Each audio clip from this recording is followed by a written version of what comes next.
Love and Marriage Detroit. I didn't care about nothing. I didn't care about old boy crying in the middle. I really don't. I mean, at the top, I didn't care nothing about who he needed to be on his side. I didn't care about the conversation he had with nobody. My main thing was Christina and Kobe and this whole influencer thing. And it really was irritating me because Brandon, I think that's Christina's husband, he is Yeah. literally turning her against her friend right before our eyes and her own, all because he doesn't like the fact that she put him out there. And all you had to do was talk to your wife before you talk to anybody else. And and Christina, you falling for the bait. And it just shows you just how much he has her wrapped around his finger. He could go out and he could cheat on her right now. And what's gonna happen? Nothing. Because she's gonna be right back with him.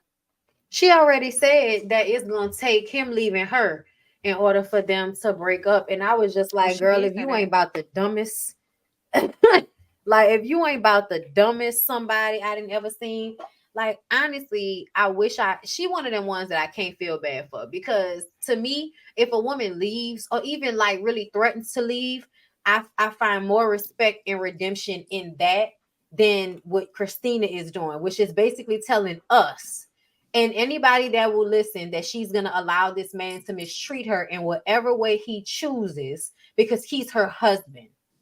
And he's going to isolate her and she's going to be happy for it. And it's just giving sad and brainwashed, and, you know, she's just going to be upsetting us because she's going to have to stick beside him as he ostracizes their friend group. This is why. This is why he been able to get, what do I say? Get on, or what get away. That's what I'm looking for. Y'all, this is why he been able to get away with what he has been able to for so long. But I did want to say something about Anthony crying. I was disgusted, I have to say. And not because a man was crying on TV, but because you waited for a camera crew to come around. Not only a camera crew, but you waited to get in front of friends to turn into a victim. It was a very like masculine Karen attempt to me. You wanted the friends to team up against your wife. And the other thing that irked me even more was that your wife sat there on mute like she always fucking do. She never speaks. Even whenever the girls was arguing, she was not even saying anything. I'm like, what's going on? She tired of his ass. I think so. I think she has swallowed so much that she disassociates. It's like, and honestly, I thought she was one of the ones that's not in an abusive relationship, but honestly, disassociating and basically kind of throwing up a blind eye to watching your husband, you know, basically abuse another woman in the space. When you do that, you're disassociating.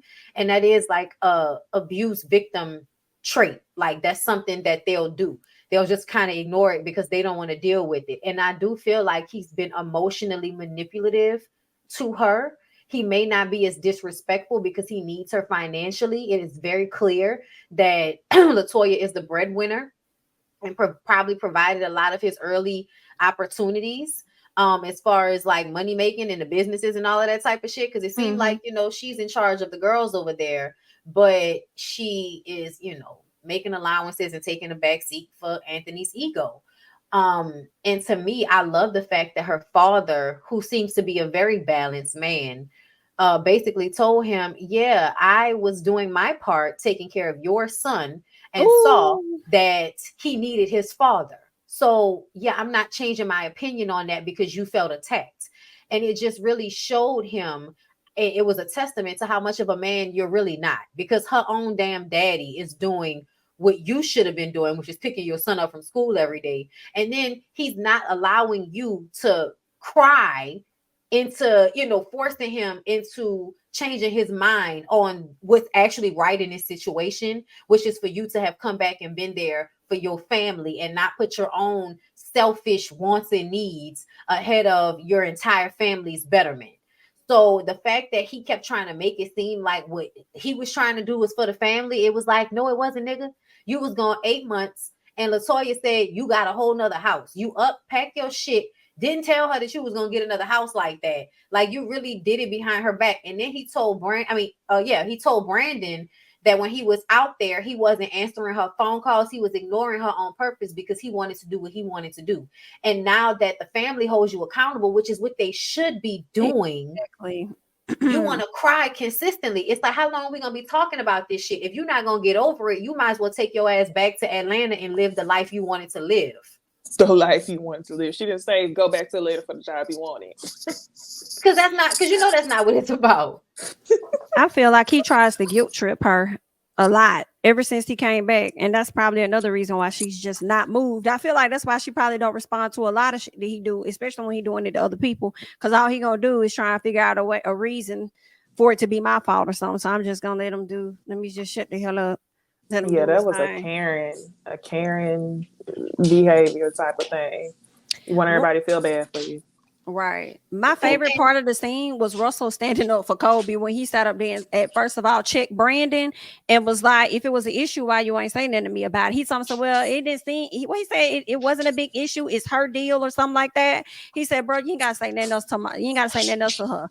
Like, I just loved Russell in that moment, the way he checked the fuck out of Brandon, and Brandon didn't know what the hell to do. So now you done kind of ruined the friendship, and that's exactly what you wanted. You know who low-key gonna get be on the my out. I think Carly low-key gonna get on my nerves. Who? Carly. I mean Kobe. Oh, Kobe. Okay. Kobe. I can't take her yelling. I can't take her. No, because you, but if you want, I can't take her. After a while, I'm like, I can't do it.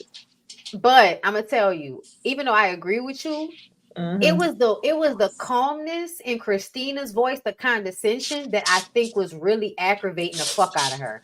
Like, she probably one of them people that had to deal with their daddy talking, or they people talking crazy to them all the time. So now that they older, they really kind of like want to be heard because they didn't feel like they were being heard when they were younger. Like, that's what her energy was giving me. But I could understand where you was coming from, because it was like, I needed you to tap out of that conversation way earlier than you did.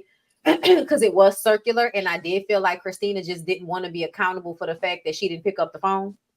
Like, just say you didn't want to do it. Just say you don't want to do it, but don't string her along and then make it her fault as to why you didn't respond. Like, it's the same. That's why I say you can't trust a woman that's in an abusive relationship, because anything that nigga do to her, she gonna do to you. And that was she lives in delusion on top of that. Yeah, she do. So you can't trust her with nothing, because anytime she needs to be delusional to suit her narrative, that's what she's gonna do. So that's why if I was Kobe, I would need, like, you can't trust her and you can't worry about her. What you need to be worrying about is making sure that your future whore of a husband does not lock you into being the quiet, first lady sitting on the front pew while he's smiling at all of the bitches behind you. Because that's what I see in her future. But I'm gonna just leave her alone. I surely hope not. I hope not. You don't see her as well. Her cute little, skirt suits and hats, and her, the husband. I don't think he's gonna do it. In the suit. I don't think he's gonna do it. I hope in the gym, yes, I can see him doing that. I don't think he's gonna do that. You go ahead and be on the usher board, become a deacon, do something. You ain't got to be a pastor. If he becomes a deacon, it's gonna be even worse, because child, them deacons. Girl, deacon for dick, okay?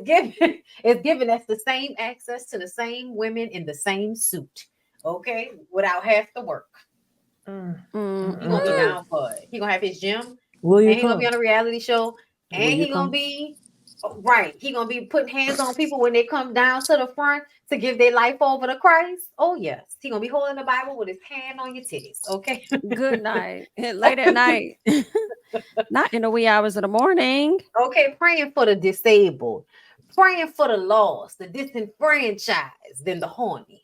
Okay, sorry, y'all. Oh, before we move on, one thing I wanted to point out: the way Brandon well, first of all, when they were in that therapy session, Brandon and Christina, and he said to the therapist, "This one guy is really like rooting for me."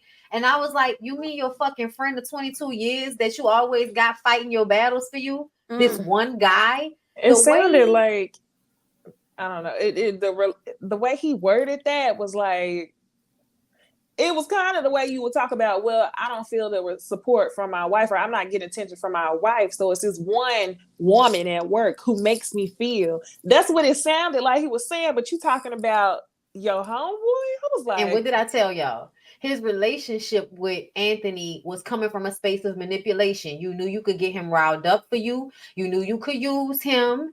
And you Yep. did it every time y'all were on Yep. camera. You got him fighting for on your behalf to your wife while you just sit there quiet. He did that like almost every time they had a group scene. And it's so aggravating because I feel like once Anthony found out that Brandon cheated on Christina, that should have deaded this conversation. But the fact that he consistently was still arguing on his behalf lets me know that y'all niggas, y'all niggas might have been playing with each other on some slick shit. Even if y'all ain't do nothing, y'all might have been flirting or having that codependent relationship where Brandon knows that Anthony is into him. So he's going to kind of pull on his strings to use him. And, it just shows how manipulative he is to anybody that will allow it. Yeah, and they are definitely allowing a lot with his ass. I thought it was gonna be Anthony, the one I don't like. It's starting to be Brandon. Just like I just don't like how he moving and all the apologies that never he liked did him. is giving fake. And I'm just saying enough to go to the next thing. You muted. Oh. That neck thing that Brandon got right here. You short, you got a bad attitude, no disrespect, but you light, and y'all know how, I don't know if y'all know, but like in general and stereotypically, light-skinned men with soft textured hair are some of the biggest bitches. I'm sorry, but they complain, woe is me. Like everybody's supposed to be waiting on them hand and foot because they're a pretty nigga with light eyes and in a cute little texture of hair or something like that. And then he got that little neck part that connect. Oh, that's what it is. Somebody said his mama white. That neck part right here. Somebody said that, and then it made so much sense. Because the biracial kids, when they mama be white, a lot of the time, not all the time, but a lot of the time, they be different. And it's giving you get with black women because you can get the most out of them for the least amount of work. Interesting. They both look like they probably got a little mixture in them. But you,